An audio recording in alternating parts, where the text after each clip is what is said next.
Sometime before January 31st, a daughter asked her 84-year-old mother for money. The mother said no. Within days, that mother was gone, taken from her bed in a $1 million home while the entire neighborhood slept. No alarm triggered, no camera recorded the moment. No one in her family called to check on her for 14 straight hours. For 3 months, every channel covered the how. The masked figure on the doorbell camera, the flower pots moved in the dark, the security gate, the pacemaker that went silent at 2:28 in the morning. But almost nobody followed the money. This video does. The property records. The power of attorney signed 8 months before she vanished. The vehicle seized and held for 40 days. The belongings carried out of her home before any court declared her dead.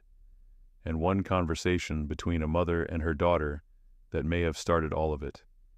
Every fact in this video comes from public records, verified reporting, and on-the-ground documentation. No speculation presented as truth, no rumors treated as evidence.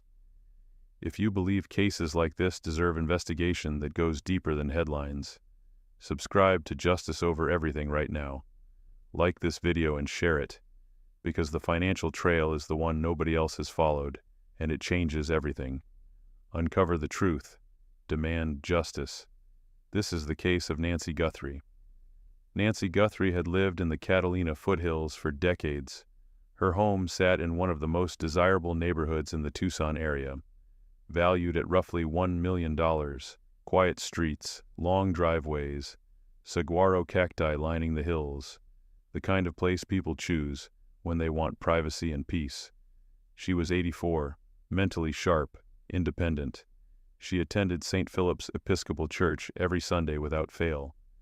Her presence on the weekly live stream was so consistent that when her chair was empty, a church friend noticed immediately and picked up the phone. That is who Nancy was. A woman whose routine was her identity, predictable, present, accounted for. But by January 2026, Nancy was also alone, in ways that should have concerned the people closest to her. Her dog had died. The companion that would have barked at a stranger on the patio was gone. Her camera system was installed but not actively recording. Her hearing aids came out every night, leaving her completely deaf to anything happening inside or outside the house. She took medication at 10 p.m. that the sheriff later said could prove fatal to Skip. She had a pacemaker, no medical alert pendant, no overnight caregiver, no alarm system, a $1 million home with no working security, an 84-year-old woman with no safety net. Every one of those protections costs almost nothing. A camera subscription runs $15 a month. A medical alert pendant costs less than $1 a day. An overnight aid through a home health agency in Tucson runs a few hundred a week. The Guthrie family had the resources. Savannah is one of the highest-paid broadcast journalists in the country.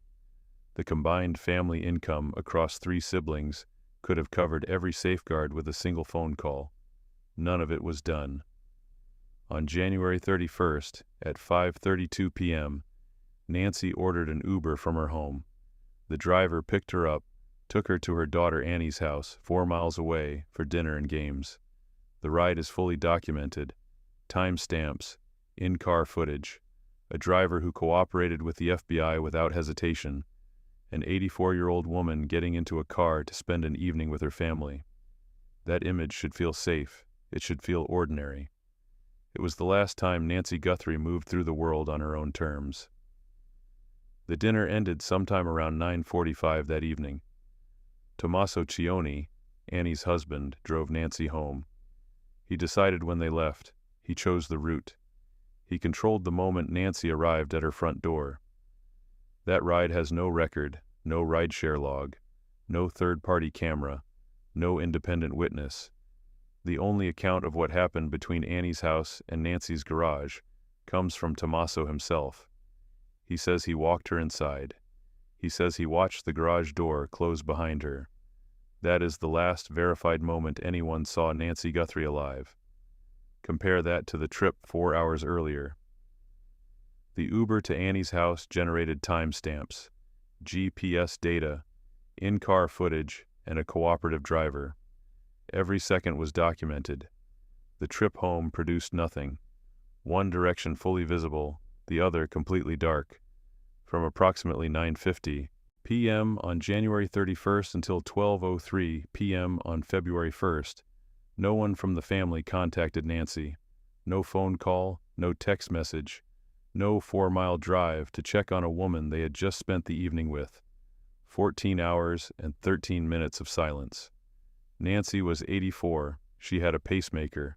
She was about to take critical medication and remove her hearing aids, becoming completely unreachable inside her own home.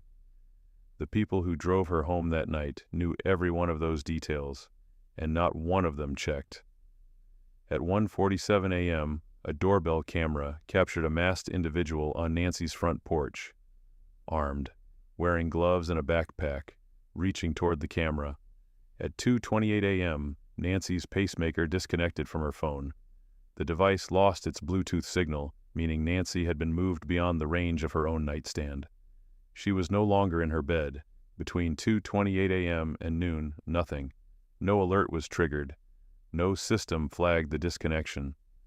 The pacemaker data sat in a server while Nancy was carried out of her own life. The first person to notice something was wrong was not family. It was a church friend watching the Sunday morning live stream who saw an empty chair where Nancy always sat. That friend called the family. The family arrived at Nancy's home at 11:56 a.m. The 911 call was placed at 12:03 p.m., 7 minutes between arriving at the home of a missing 84-year-old woman and dialing for help. If evidence of a crime was visible within the first minute of arrival, and investigators have confirmed that forensic evidence was present on the front porch in a location difficult to miss, then 6 of those 7 minutes remain unexplained. What were they doing? What were they seeing? What were they discussing before they picked up the phone? If this case is making you rethink what you thought you knew, drop a comment right now. Share this video with anyone following this investigation. And if you are not subscribed to Justice Over Everything, hit that button now. Because what comes next in this financial trail has not been covered anywhere else. Uncover the truth. Demand justice. The 911 recording has never been released. 3 months into this investigation, the most critical piece of forensic evidence in the case has only just reached the people equipped to process it. A hair sample recovered from inside Nancy's home was collected by FBI agents on a return visit to the property, not by the initial team that processed the scene. The sheriff's department sent it to a private lab in Florida. That lab held it for 11 weeks. The FBI had a plane on the ground in Tucson, ready to fly the sample directly to Quantico. The sheriff refused. On May 5th, FBI Director Kash Patel said publicly that his agency was kept out of the investigation for 4 days after Nancy disappeared. 4 days in a case where the first 48 hours are considered the most critical window for recovery. The Pima County Sheriff's Department disputed that claim, saying coordination began without delay. But federal sources have told multiple outlets a different version, one where local leadership prioritized control over speed. That same week, the situation escalated further. 2 members of the Pima County Board of Supervisors announced they are moving to remove Sheriff Nanos from office. The reason has nothing to do with Nancy directly. It has to do with Nanos himself. During a deposition in December 2025, Nanos was asked whether he had ever been suspended as a law enforcement officer. He said no. Records from the El Paso Police Department show he was suspended multiple times and resigned in lieu of termination in 1982. County supervisors are now calling it perjury. One described him as a public safety threat who has avoided accountability for decades. A referral to the state attorney general for prosecution is being considered. The man leading the search for Nancy Guthrie may have lied under oath about his own career, and the evidence in her case sat in a Florida lab for nearly 3 months, while federal investigators waited. The DNA itself tells its own story. A mixed sample from Nancy's home is believed to contain biological material from 3 or more individuals. At least one contributor is male. A CODIS search came back negative, meaning none of the DNA matches anyone in the criminal justice system. No prior arrests, no convictions. Whoever left biological material inside that house has a clean record. C.C. Moore, the genealogist whose work helped identify the Gilgo Beach suspect, confirmed that whole genome sequencing could extract a usable profile from even a rootless hair. The same technology that broke one of the most notorious serial cases in modern history is now being applied to Nancy's disappearance. The results are pending, and somewhere, the person whose DNA is sitting in that federal lab is still walking free, living what looks like an ordinary life, waiting to find out if science is about to end it. Now let me reframe something I laid out earlier, because this is where the picture shifts. I told you that every protection Nancy should have had was missing. The cameras, the alarm, the medical alert, the overnight caregiver. I told you each one costs almost nothing. I told you the family had the resources to cover all of them, but I presented that as a failure, something that was not done, an oversight. What if it was not an oversight?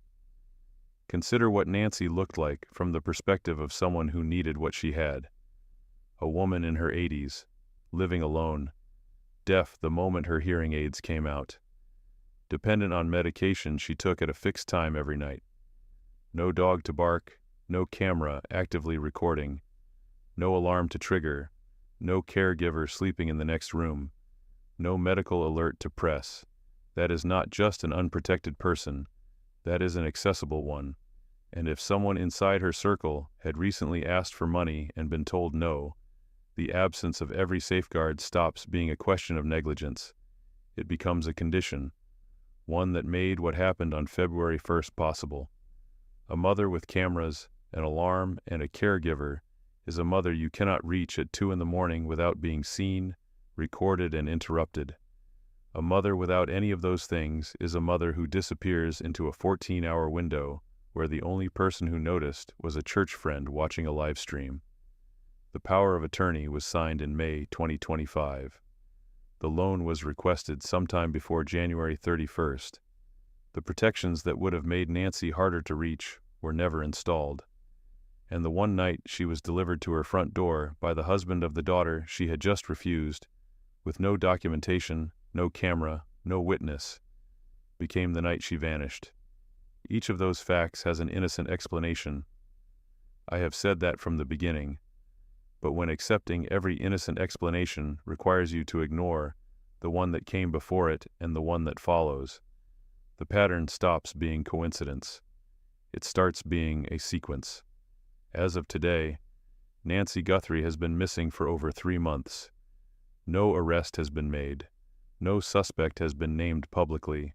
No body has been recovered. But the trajectory of this case is not silent. It is speaking through every action investigators have taken and every piece of information they have refused to release. The 911 call remains sealed.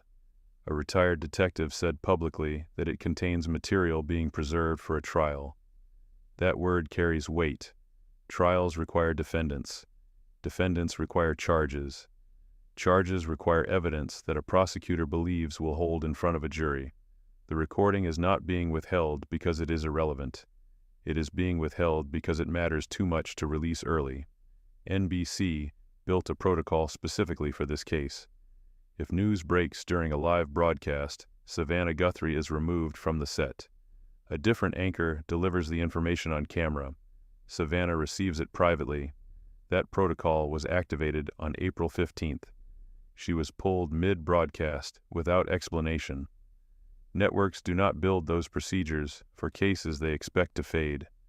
They build them for cases where a moment is coming, an arrest, an identification, a discovery, that will hit the family in real time on national television. The DNA is at the FBI.